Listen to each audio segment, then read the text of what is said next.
皆さんこんにちは。日本将棋歴史七段の村永修司です。今回はですね、将棋を指しました対局の解説編になります。私はね、今回試験飛車を採用したんですけれども、相手の方がミレニアム統一化をね、採用されまして、非常に難しい中盤戦になりました。言っていってね、なんていうんですかね、意味が難しいというかね、言っていっての、局面のバランスを取るのが難しいような将棋になったので、そちらの方ね、じっくり解説をしていきたいと思います。ぜひぜひ最後までごゆっくりお楽しみください。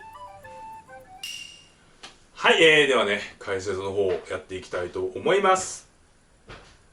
はい、先後。ね、私が後手番だったので、先後を入れ替えさせていただきます。26、ごめんなさい、2六歩に3四歩で2五歩と。この2手はね、結構ね、なんていうんですかね、思考、単純な、飛車突き2手ついただけじゃないかっていうんですけど、ちょっと思考のある手で、こう、3三角をね、早めに上がらせることで、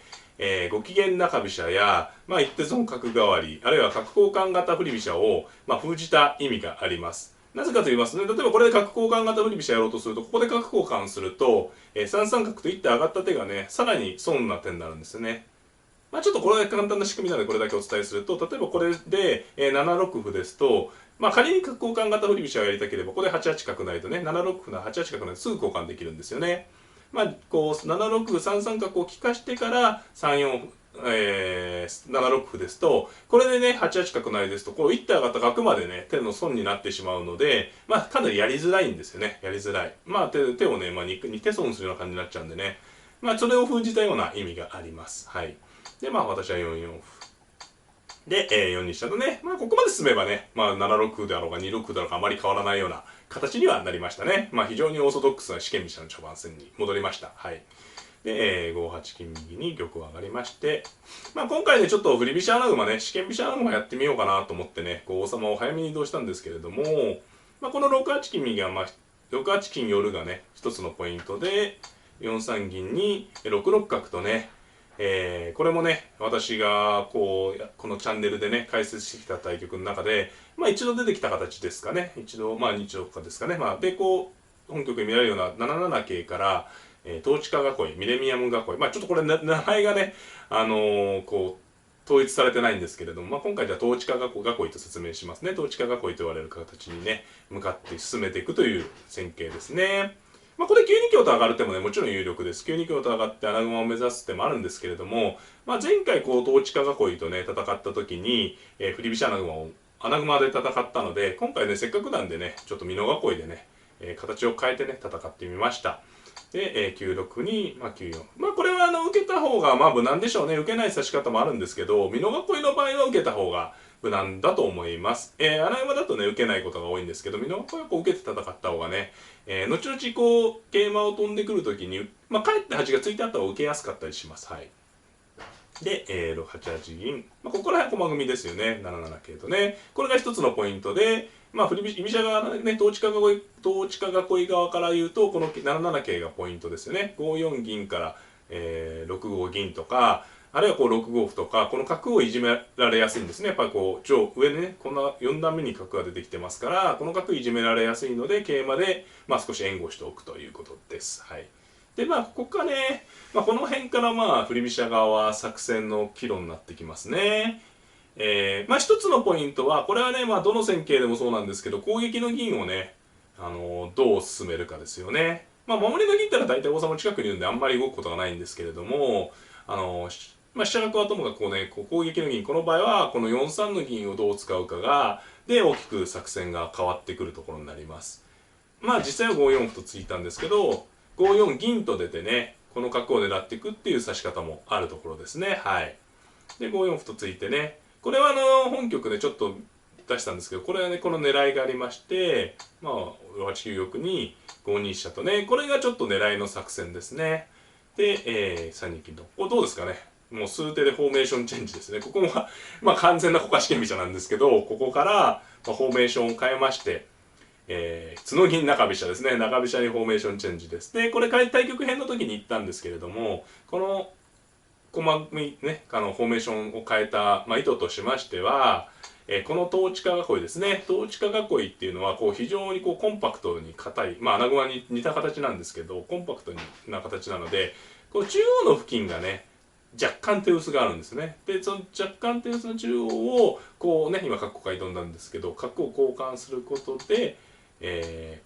強調してね手薄な中央を攻めていこうということですね。はい、ちょっと今ね流してしまったんですが、こうね飛車を引いてこうね角をねぶつけるのが狙いです。でこの金をねこちら側に上がっとくのが大きな一つのポイントでして、金を上がってないとね、角交換から2筋を破られてしまうので、振り飛車側が大失敗になってしまいます。この場合はこれで2四歩とね仮についてきても同歩同飛車の時に金がね守ってますし、この場合はね角打つ反撃もあるかもしれないですけれども、基本的には金が守っていれば2筋はね、すいません失礼しました、2筋の方は問題なく受けることができます。で相手の方は5七銀とで5五歩同同飛車、これ気持ちいいところですね。この交換ね振り飛車が気持ちいいですよね。でこうなるとどうですかね、コンパクトな、ミレニアムなんですが、こう銀がね1枚でこう中央を支えてるので若干不安な形ですよね。であと角を持っているので3九角という手が飛車銀両取りになるんですよね。はい、で今打ってももちろん5八飛車で、すぐに決まる形ではないんですが、簡単に言うと中央が銀1枚で支えていて、その支えてる銀を今ね3九角と打つことで飛車銀両取りで打つこともできるので、ちょっと危険ですよね、そういう意味で。危険なんですね。ただこの次の一手が相手の方のね、力を見せたというか、三段の方なんですけれども、強い手でしたね。こう金上がったんですけどね、これね、なかなかさせる方いないと思いますね。はい。これは、ね、せっかくこう、固めたのに、この6八金というのはね、これすごくね、バランス感覚の優れた手ですよね。もう今、まさにこの金上がる意味は私が説明したところですよね。はい。こう飛車銀で銀が浮いていて3九角とね狙われるよって話をしてたんですけど、金上がることで銀に紐をつけましたから3九角と打っても3八飛車で逆に角を捕獲されてしまいますし、中央をね補強した意味があるんですよね。この金上がりはねなかなか指しにくいんですよね。もう人情というかね感覚的にやっぱりこうせっかく固めたところを上がるっていうのはやりにくいんですけど、この手は本当にねなんですか、臨機応変というかね、臨機応変。この場合はこの手でね、中央を補強して、安定度がね、増しましたね。はい。で、こうやられるとね、なかなかこちらもね、これ以上攻略していくのは難しい形ですよね。はい。で、1四歩とね、ついてね。これはちょっと様子見ですよね。やっぱりここまで備えられると、今言ったように角打っても飛車寄られてね、角が噴死してしまいますし、なかなかね、5四銀とか動く手はありましたかね。5四銀と上がって5五歩とか攻めていく手はあったと思いますけどね。ただ銀上がるとこう系統にね不安が残るんですよね。今すぐ歩は持ってないんですが、5四銀と上がった後に系統狙われそうなね。銀上がった手もありましたがね。本譜は1六歩と1四歩とつきまして8六ですね。いやこの辺ね飛車もあったんですけど、これやっぱりこんだけしっかり組まれるとねなかなかこちらも。これ飛車回ったのはね、実はちょっと危険だったかもしれないです。この時に角打つ手がね、あったかもしれないですね、角打つ手がね。で、歩取りと6三銀と受ければ、2六角成と成り返って。ただ2四歩と反撃する手なんでね、2四歩と2五歩と反撃する手なんで、それほどね、馬を作られても、はっきり苦しくなるかって言ったら微妙ですけどね、はい。で、相手の形1六歩。これで金を打ってね、これで一応安定しましたね。角打ちの傷が消えたんで。ただ8七銀ですよね。はい。ほんとね、6八金から、この先ほどね、6八金といって上がったところから、ちょっと動きを封じられた形になりましてね、これちょっと、振り飛車も指す手難しいですね。この辺難しい中盤になりましたね。はい。手を殺された形で。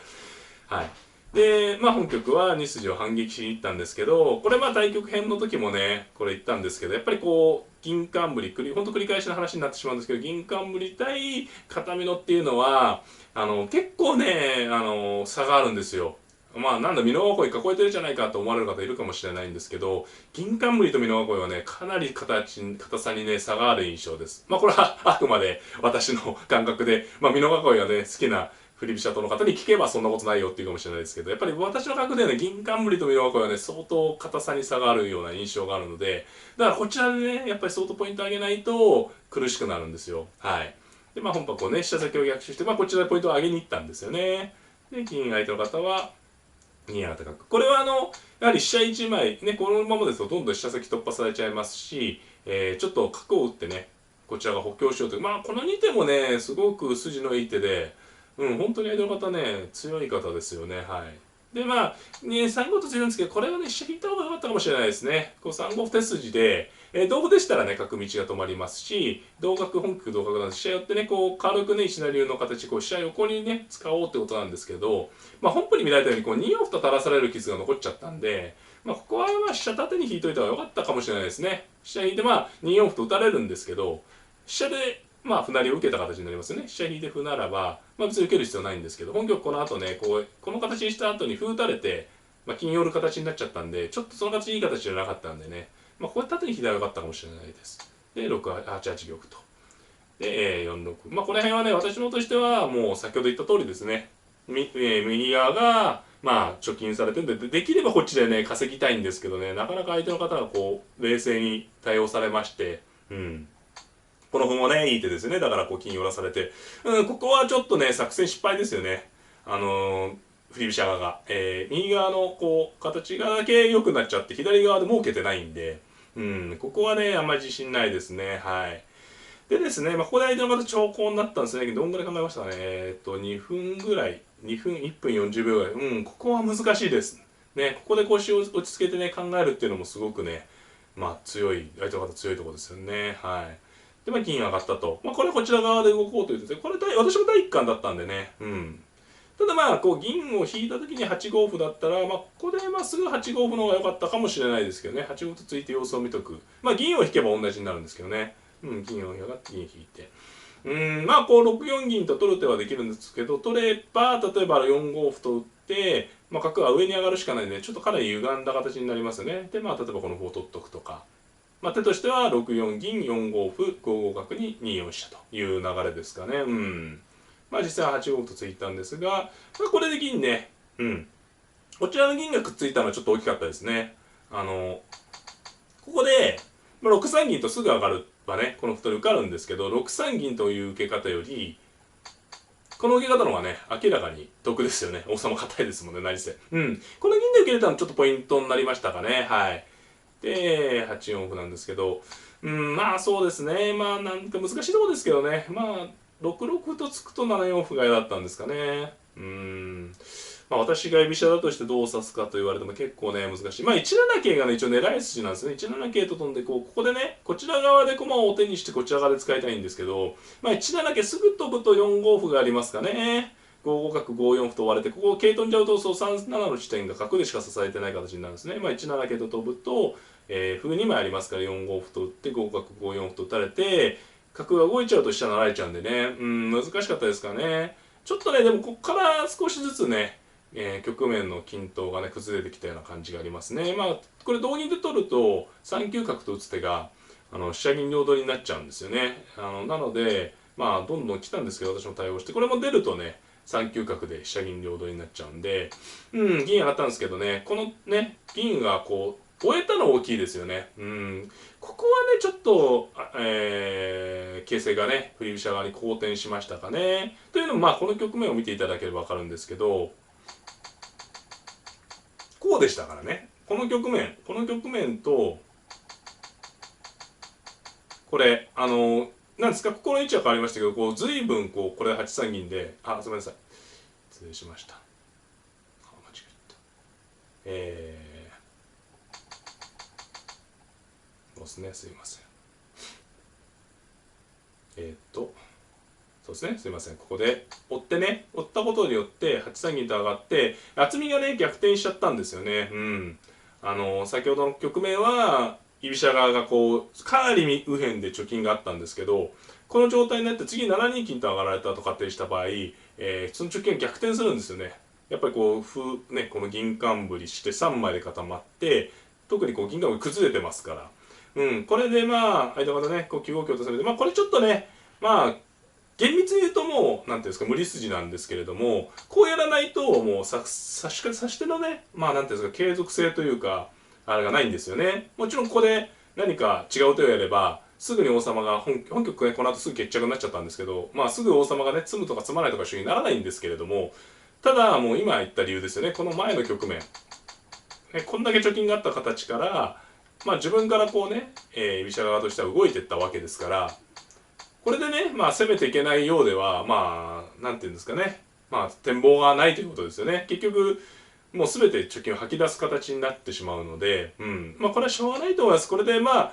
ね、よくあるんですけど、勝っても負けても、まあこうやるしかないようなね、言い方をする時もあるんですけど、これでね、やっぱり、一貫して攻めていって活路を見出せればというところなんですけどね。ただこう9四歩と打ってこの8三銀が行きましたね。こう銀が上がってないとね、結構9五銀とか9五香は厳しいんですけど、こう銀で備えてるところだったので、香車した時に歩を打って、この時同銀で取れるのがね大きいですよね。同香、これ同香ですとね9五歩と打って取り返す手が効くんですけど、こうね銀で取って歩打った時に今度ね同銀で今度数がね多いので、これ完全に逆襲成功ですよね。逆襲成功。まあ陣形は乱れましたけれども強毒ですしね、居飛車側の厚みが消えたのでね、はい。でこう連打して取りに行ったんですが、同香成同玉で香車を打ったところでまあ投了となりました。これはねちょっと早い投了なので、急に終わっちゃったどうなってんだろうと思われる方いるかもしれないんですけれども、まあ一つずつ説明しますとね、まずこう王手がかかっていて、王手を受けないともちろんいけないんですが、一つのポイントで歩がないことですよね。これ相手の方こう歩がないので、まあ、歩があればこう9六歩と受けてねバラバラ戦える形です。9六歩と受ければバラバラ戦えるんですけど、持ち駒が残念ながら銀と香なので、ここにね何か打つとしたらね銀か香を打つしかないですね。で仮に香車を打ってくれば、仮に9六香と打てば同香と取って同玉に9一香とおかわりですね。おかわり攻めですね。いわゆるねおかわりおかわりで攻めていって、また歩がないのでこうどんどんまあ王様がね前に出ていく形になってね、しまいます。でまあどんどんこちらとしてはどんどん香車を打っていけばいいのでねすごく分かりやすい攻め。まあ、9六香は同香同玉9一香が厳しい手になります。で9六銀はね、まあ、9六銀と打った方がバラなんていうんですかね。香を打つよりはいいんですけど、9六銀もね、相当しんどい手ですよね。まあ、いつでも同香がありますし、別にこう、9六銀と打っても次に、やっぱり歩がないので、9五歩と打てないんですよね。なので、9六銀と打てば、まあ、9六銀この局面でね、最善手は何かというと、9六銀と打つ手なんですけど、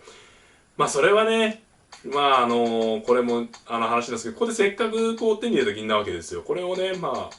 今日打たれて銀を打つのではね、まあ涙が出ますよね。ちょっとね。9六銀では勝機がないということですね。まあ9六銀と打てばもう詰みはないです。もうはっきり言って9六銀と打って詰みがないので、まあすぐ終わるような将棋ではないんですが、9六銀と打ってしまうと、まあこの先の勝機がないということですね。でまあ玉が逃げれればね、一番いいんですけど、これ玉が逃げると9七角と打つ手がね、強烈な手になりますね。8八玉と逃げてこう7九玉と脱走できればいいんですけど、8八玉には9七角がね、強烈な手になって、もうまあ半分詰みというかね、で王様引くと9八銀と打ちまして、同玉に7九角成と、ちょっと高騰になってしまうんですけど、8八玉は9七角、8九玉、9八銀と捨てて、同玉に、角と香のね、空き王手、7九角成でね、攻めが決まります。なので、王様逃げてもね、どこ逃げても、8七に逃げても9八銀、8八玉、9七角で同じような形ですね。なので、王様逃げる手が効かないんですね。なので、整理しますと、これね、9六銀と、この局面投了になったんですが、9六銀と打てば、詰みはなくてね、最低の手は9六銀なんですが、まあそこに銀を打ってしまうのでは、今後の勝機がね、認められないということで、投了もね、まあこの場合投了もね、そういった理由でやむを得ないと思います。はい、いかがだったでしょうか。今回はですね、将棋を指しました対局の解説編をお届けしました。戦型はですね、私の四間飛車に相手の方のね、統治下囲いでね、まあ、この統治下囲いが最近プロ感、アマ感問わず、少しね、流行の兆しがあるのでね、ちょうどね、いい作戦をね、解説できたんではないかなと思っております。まあ、中盤あたりがすごく難しいのでね、ゆっくり解説させていただきました。繰り返し見て、ぜひぜひ、皆さんのね、将棋の参考に、ね、なればなと思っております。はい、この番組が良かったなという方は、グッドボタンを、チャンネル登録の方もぜひぜひよろしくお願いいたします。それではまた。